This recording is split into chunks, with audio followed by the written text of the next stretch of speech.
raised here in Oklahoma City, born and raised. I'm not really one to go out and buy a perfectly pristine white canvas and go to town on it. I like things dirty and gritty. It probably comes from, being a kid and a skateboarder and riding around in the alleys and the creeks. You get chased away everywhere and you get pushed out into the areas that they don't care about. When we were kids, we started writing on walls and stuff where we were skating and hanging out at. And so it's just kind of natural for me to do stuff on already dirty objects. I think that's the way I like to start. So a lot of the work is found objects or found trash, and paint on that and put it on the wall and hope that someone thinks it's art.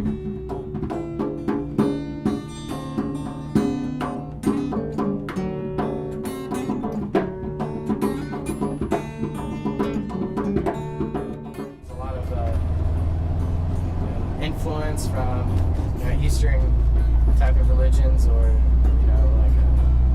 Egyptian mythology, sacred geometry, pyramid power, a lot of pyramid shapes in the work. There was so many ideas that we had for this show.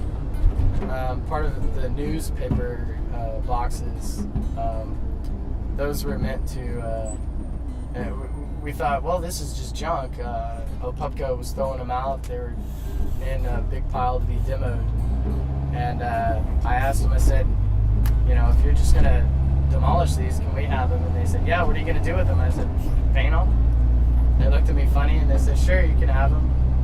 So I picked them up, and that's what we did. We just beat them up and painted on them and made them look like abandoned pieces of trash on the street. But eventually, as street artists came around and interacted with the piece, added to it, I think it's fantastic when you find art on the street that is tasteful. It's not, I'm not talking about vandalism and graffiti and whatnot. I'm talking about real art that an artist just says, hey, I'm creating this, it's free, and I'm going to display it in a public space so that everybody can see it for free. I think that's one of the most unselfish things that you can do. Just giving to your community by putting up a piece of artwork on something that otherwise is just boring.